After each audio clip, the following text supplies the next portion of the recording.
AI Anusandhan, as innovation is the foundation of development. For our tech-savvy youth, this will be a golden era. A corpus of 1 lakh crore rupees will be established with 50-year interest-free loan provided. The corpus will provide long-term financing or refinancing with long tenors and low and or nil. I repeat that sentence. The corpus will provide long-term financing or refinancing with long tenors and low or nil interest rates. This will encourage the private sector to scale up research and innovation significantly in sunrise domains. We need to have programs that combine the powers of our youth and technology. A new scheme will be launched for strengthening deep tech technologies for defense purposes and expediting Atmanirbharta. Infrastructure development. Building on the massive tripling of the capital expenditure outlay in the past 4 years, resulting in huge multiplier impact on economic growth and employment creation, the outlay for the next year is being increased by 11.1% to 11,111 crore rupees. This would be 3.4% of our GDP. Railways. 3 major railway corridor programs will be implemented. These are energy, mineral, and cement corridor. Number 2, port connectivity corridors. And number 3, high traffic density corridors. The projects have been identified under the PM Gati Shakti for enabling multimodal connectivity. They will improve logistics efficiency and reduce cost. The resultant decongestion of the high traffic corridors will also help in improving operations of passenger trains, resulting in safety and higher travel speed for passengers. Together with dedicated freight corridors, these 3 economic corridor programs will accelerate our GDP growth and reduce logistic costs.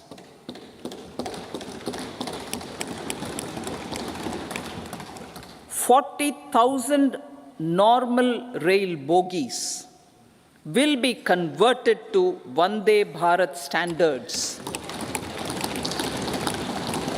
to enhance safety, convenience, and comfort of passengers. Aviation sector. The aviation sector has been galvanized in the past 10 years. Number of airports have doubled to 149.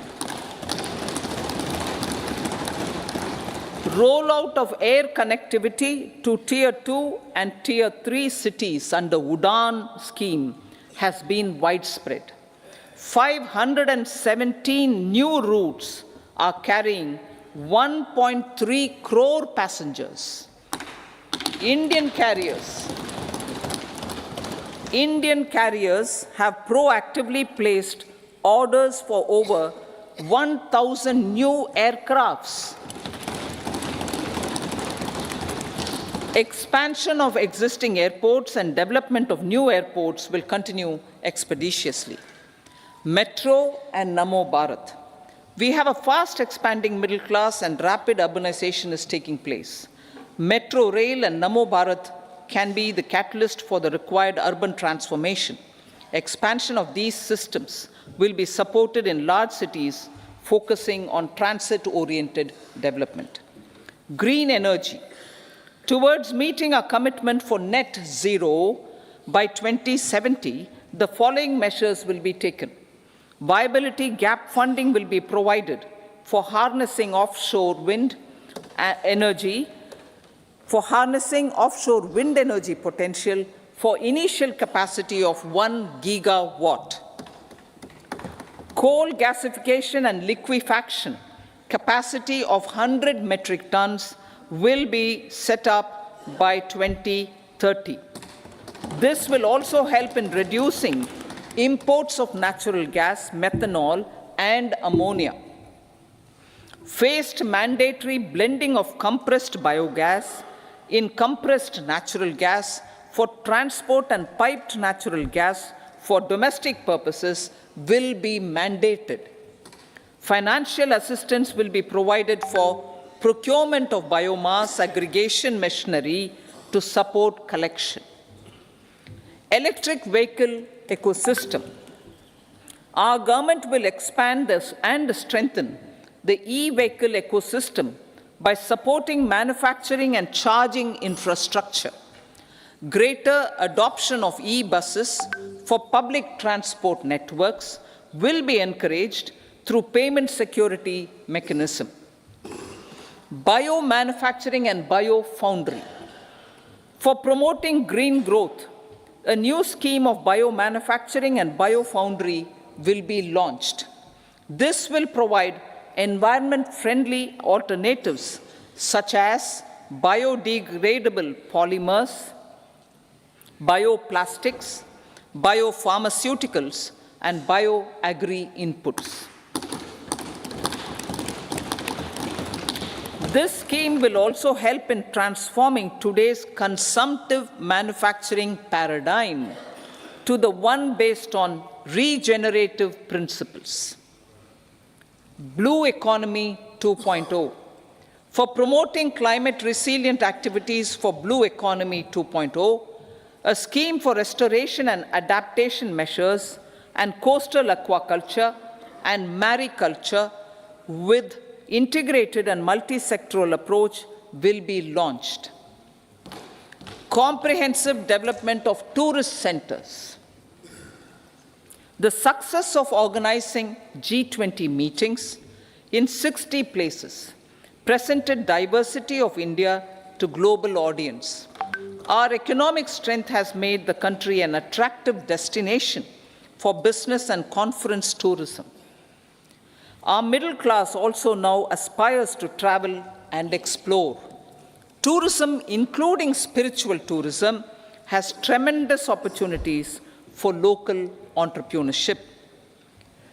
States will be encouraged to take up comprehensive development of iconic tourist centers, branding and marketing them at global scale.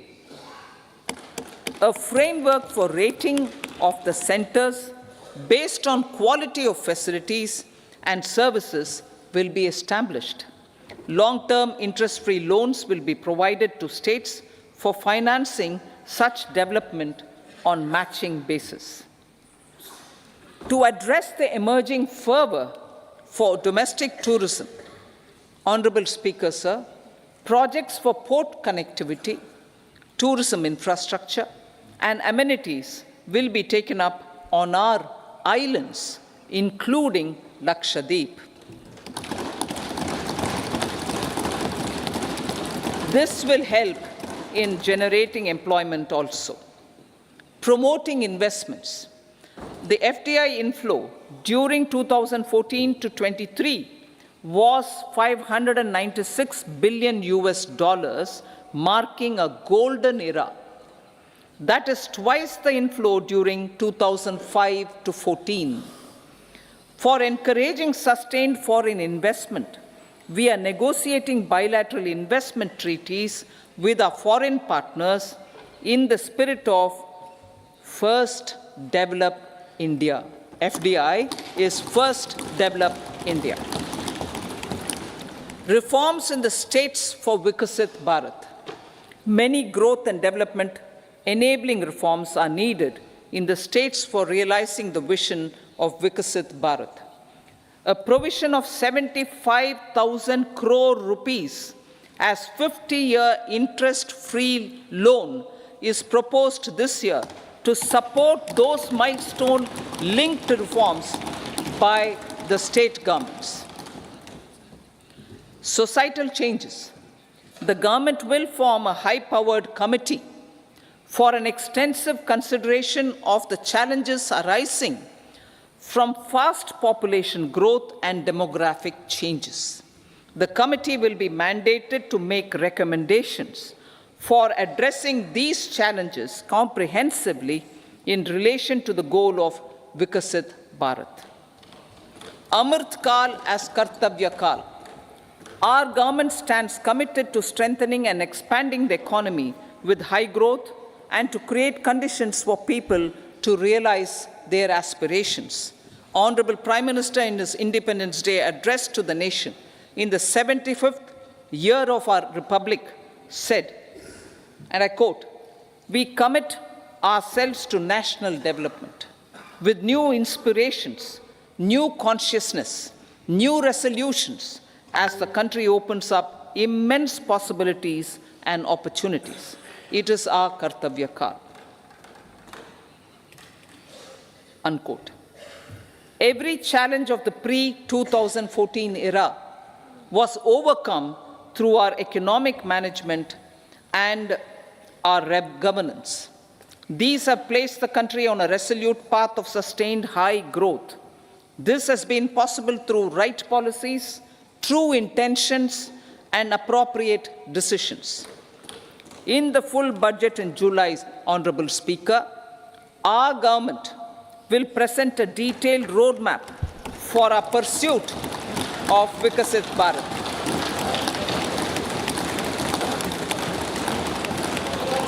Revised estimates of 2023-24. The revised estimate of the total receipts other than borrowings is 27.56 lakh crores of rupees, of which the tax receipts are 23.24 lakh crore rupees. The revised estimate of total expenditure is 44.90 lakh crore rupees. The revenue receipts at 30.03 lakh crore rupees are expected to be higher than the budget estimate, reflecting strong growth momentum and formalization in the economy.